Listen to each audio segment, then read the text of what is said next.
بسم الله الرحمن الرحيم.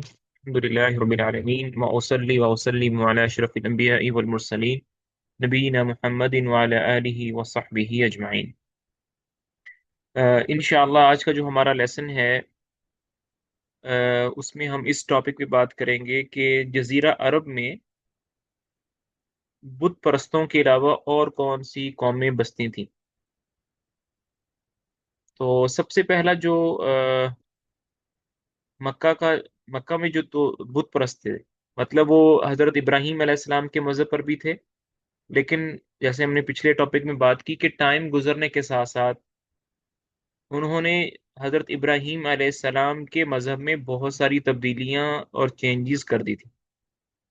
تو اور کون کون سی قومیں تھیں اس کے علاوہ؟ جزیرۃ العرب کے مختلف اطراف میں یہودیت، یعنی جو حضرت موسیٰ علیہ السلام پر ایمان رکھتے تھے، مسیحیت جو حضرت عیسیٰ علیہ السلام پر ایمان رکھتے تھے، مجوسیت ایک ایسا مذہب ہے جس کے ماننے والے سورج کی یا آگ کی یا دونوں میں سے ایک کی عبادت کرتے ہیں، اور صابیت ایک بے دین آدمی کو کہتے ہیں جس کا کوئی دین نہیں ہوتا،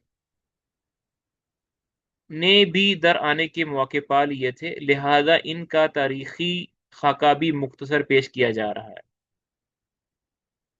جزیرۃ العرب میں یہود کے کم از کم دو ادوار ہیں، یعنی دو مراحل ہیں۔ پہلا دور اس وقت سے تعلق رکھتا ہے جب فلسطین میں بابل اور آشور کی حکومت کی فتوحات کے سبب یہودیوں کو ترک وطن کرنا پڑا، اور اس حکومت کی سخت گیری اور بخت نصر کے ہاتھوں یہودی بستی کی تباہی و ویرانی، ان کے ہیکل کی بربادی اور ان کی اکثریت کی ملک بابل کو جلا وطنی کا نتیجہ یہ ہوا کہ یہود کی ایک جماعت فلسطین چھوڑ کر حجاز کے شمالی اطراف میں آ بسی۔ یعنی ان کا یہودیوں کا اصل تو جو تھا وہ فلسطین تھا اور شام کے علاقے تھے، وہاں پر بخت نصر کی حکومت آئی، اس نے سختیاں کی، تو وہاں سے کچھ لوگ مائیگریٹ کر کے فلسطین چھوڑ کر حجاز، مکہ، مدینہ، طائف، جدہ، ان علاقوں میں آ کر بسنے لگے۔ یہ پہلا دور ہے۔ دوسرا دور جو ہے اس وقت شروع ہوتا ہے جب ٹائٹس رومی کی زیر قیادت 70 عیسوی میں رومیوں نے فلسطین پر قبضہ کیا۔ اس موقع پر رومیوں کے ہاتھوں یہودیوں کی دار و گیر اور ان کی ہیکل کی بربادی کا نتیجہ یہ ہوا کہ متعدد یہودی قبیلے حجاز بھاگ گئے، یثرب، خیبر، تیمہ میں آباد ہو کر یہاں اپنی باقاعدہ بستیاں بسا لیں۔ یثرب مدینہ منورہ کا پرانا نام ہے، اور خیبر کا ہی ایک شہر ہے، اور تیمہ بھی ایک آبادی ہے۔ یہاں پر آ کر یہودی لوگ جو ہے نا وہ آباد ہونے لگے اور قلعے اور گڑھیں بنا لی۔ ان تارکین وطن یہود کے ذریعے عرب باشندوں میں کسی قدر یہودی مذہب کا بھی رواج ہوا، اور اسے بھی ظہور اسلام سے پہلے اور اس کے ابتدائی دور کے سیاسی حوادث میں ایک قابل ذکر حیثیت حاصل ہو گئی، یعنی کہ یہودیت بھی جزیرہ عرب میں ایک اچھا سٹرونگ مذہب بن گیا۔ ظہور اسلام کے وقت مشہور یہودی قبائل یہ تھے: خیبر، نذیر، مستلق، قریظہ اور قینقاع۔ یہ قبیلے جو تھے وہ مدینہ کے اندر پائے جاتے ہیں۔ ایک کتاب ہے وفا الوفا، اس میں ذکر کیا گیا ہے کہ تقریباً یہود کے 12 قبیلے ایسے تھے جو کہ مدینہ میں، مکہ میں ادھر ادھر رہتے تھے۔ تو یہ دو دور ہیں۔ یہودیت کو یمن میں بھی فروغ حاصل ہوا۔ یہاں اس کے پھیلنے کا سبب تبان اسعد ابو کرب تھا۔ یہ شخص جنگ کرتا ہوا یثرب پہنچا، وہاں یہودیت قبول کر لی، اور بنو قریظہ کے 2 یہودی علماء کو اپنے ساتھ یمن لے آیا، اور ان کے ذریعے یہودیت کو یمن میں وسعت اور پھیلاؤ حاصل ہوا۔ ابو کرب کے بعد اس کا بیٹا یوسف ذو نواس یمن کا حاکم ہوا، تو اس نے یہودیوں کے جوش میں نجران کے عیسائیوں پر حملہ بول دیا اور انہیں مجبور کیا کہ یہودیت قبول کر لیں، مگر انہوں نے انکار کر دیا۔ اس پر ذو نواس نے خندق کھدوائی اور اس میں آگ جلوا کر بوڑھے، بچے، مرد، عورت سب کو بلا تمیز آگ کے علاوہ میں جھونک دیا۔ کہا جاتا ہے کہ اس حادثے کا شکار ہونے والوں کی تعداد 20 سے 40 ہزار کے درمیان تھی۔ یہ اکتوبر سن 523 عیسوی کا واقعہ ہے۔ قرآن مجید نے سورہ بروج میں اس واقعے کا ذکر کیا ہے۔